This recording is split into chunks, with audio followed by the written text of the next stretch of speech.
बचपन में हम दादी नानी की कहानियां सुनकर काफी खुश रहे, कुछ सीखते थे। उन कहानियों में हम खुद को जोड़ कभी राजा या कभी रानी बन जाते थे। आज फिर हम आपको हमारी कहानियां के माध्यम से मोहब्बत की उन गलियों में ले जाने का प्रयत्न कर रहे हैं, जहां आप फिर से इमोशनल हो जाएंगे। तो शुरू करते हैं इस कहानी को अंत तक जरूर देखें, बिना स्किप करे सुने। बड़ा अच्छी कहानी है। अगर आपको मेरी कहानी पसंद आए तो लाइक कर दीजिएगा, चैनल को सब्सक्राइब कर दीजिएगा, अधिक से अधिक शेयर कर दीजिएगा। तो शेयर करते हैं आपसे अपनी स्टोरी। एक कविता अपने माता पिता की बहुत लाडली थी। 3 बड़े भाइयों की बहन थी। कोई भी चीज मांगने पर उसी वक्त सामने हाजिर हो जाती थी। पूरे घर में रौब था उसका। पूरे परिवार और नौकरों पर राजकुमारी की तरह हुक्म चलाती थी कविता। स्कूल में भी पूरा रौब था उसका। बड़े घर की लाडली जो थी वह, ऐसे ही उसने कॉलेज में दाखिला लिया। उसके ठाट बाट बड़ी गाड़ी में आना जाना, हर दिन नया फैशन देखकर हर कोई उससे दोस्ती करना चाहता था। थोड़े ही दिनों में उसके बहुत से दोस्त बन गए। पूरे कॉलेज में उसकी अपनी ही एक पहचान थी। इन दिनों उसके घर एक रिश्ता आया। खानदानी लोग थे और पापा की पुरानी जान पहचान थी। उनके साथ कविता के साथ कोई जबरदस्ती नहीं थी, पर कविता ने फिर भी हाँ कर दी, क्योंकि वह अपने परिवार से बहुत प्यार करती थी। वह जानती थी कि वह लोग उसका अच्छा ही सोचेंगे। लाडले लड़के का नाम राजा था। राज काफी पढ़ा लिखा और समझदार लड़का था। ससुराल वाले भी बहुत अच्छे थे। ससुराल में कविता की जगह वैसी ही थी जैसे कि मायके में। कोई भी कार्य कविता की सलाह के बिना नहीं होता था। सबकी लाडली बहू बन गई थी। फिर उसके घर एक बेटे का जन्म हुआ। राहुल कविता को जान से प्यारा था। पोता पाकर ससुराल वाले तो फूले नहीं समाते थे। कविता कभी कभी सोचती कि उसकी किस्मत कितनी अच्छी है।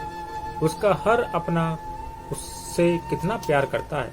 चाहे जीवन में कैसा भी समय आए, मेरे अपने हमेशा मेरे साथ हैं। मैं कभी अकेली नहीं हो सकती। कितनी किस्मत हूँ मैं, पर शायद कविता की खुशियों को उसकी अपनी ही नजर लग गई थी। एक दिन वह मायके जाने की जिद कर बैठी। राज को बहुत काम था, लेकिन वह फिर भी उसे ले गया। रास्ते में उनकी गाड़ी अन्य गाड़ी से टकरा गई। कविता, राज और राहुल बहुत बुरी तरह जख्मी हो गए। काफी दिनों के इलाज के बाद राज और राहुल तो ठीक हो गए, लेकिन कविता पूरी तरह ठीक ना हो सकी। सर पर चोट लगने के कारण वह अपनी आंखों की रोशनी खो बैठी। अब कविता की किस्मत जैसे उल्टे पांव चलने लगी। मायके वाले कुछ दिनों तक उसे मिलने आते रहे।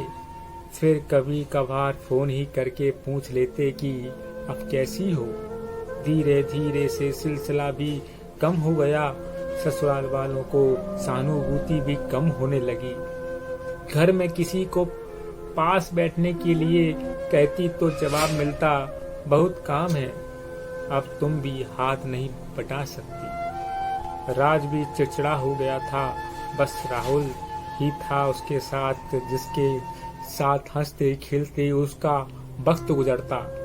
एक दिन कविता के हाथ में कुछ सामान गिर गया, जिसकी वजह से राहुल को हल्की सी चोट लग गई। कविता के सास ससुर ने राहुल को उससे अलग कर दिया कि कहीं उसके ना देखने की वजह से बच्चे को कोई नुकसान ना हो जाए। कविता अंदर से टूट चुकी थी। एक दिन उसने सबके सामने मायके जाने की इच्छा रखी तो राज उसे तुरंत मायके छोड़ आया, जैसे कि वह भी यही चाहता था। लेकिन राहुल को उसके साथ नहीं भेजा गया। कविता कभी राहुल से दूर नहीं रही थी, पर अपनी कमी के कारण उसने ज्यादा बहस नहीं की। कविता को लगा कि वह 3-4 दिन वहां रहेगी तो थोड़ा हवा पानी बदल जाएगा, क्योंकि यह कितने दिनों से ही कितने दिनों से कहीं भी बाहर नहीं गई थी।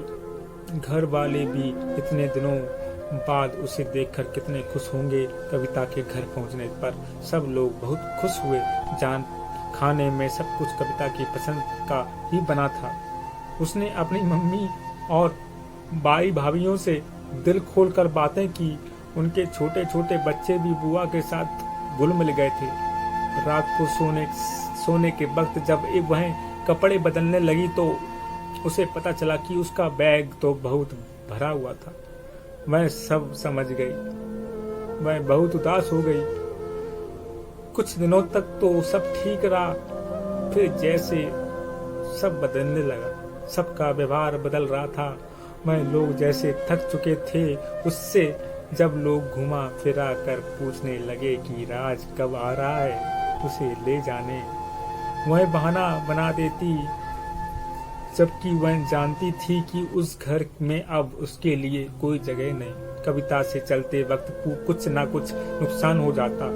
थोड़ी बहुत टोका टाकी उससे सुनाई देती, वह टाल देती। एक दिन उसके हाथ से लगकर एक कीमती फूलदान टूट गया। छोटी भाभी ने बहुत हंगामा मचाया। कविता के माता पिता रोज रोज के झमेलों से तंग आ गए थे। उन्होंने राज को खुद से फोन कर दिया। राज कविता को अपने घर ले गया।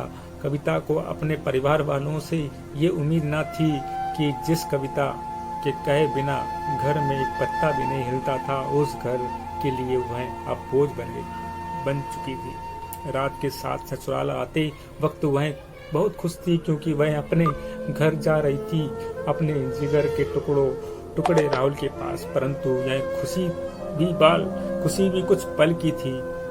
सारा बंदोबस्त पहले ही किया हुआ था। कविता की सीधे ऊपर वाले कमरे में पहुंचा दिया गया। राहुल से दूर रहने की सख्त चेतावनी थी।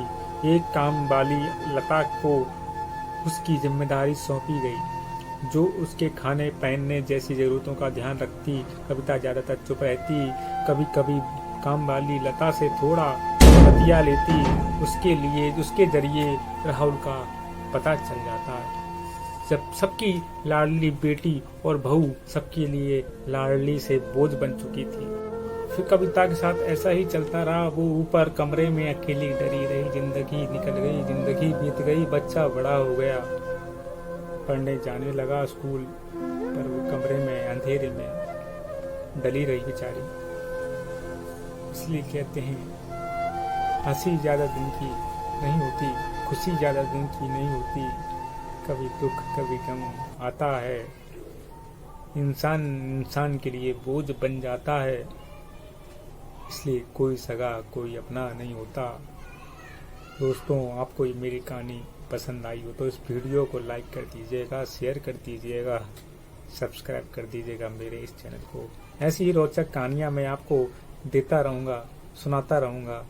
बस आप मेरे चैनल पर बने रहिएगा। बहुत बहुत धन्यवाद आपका।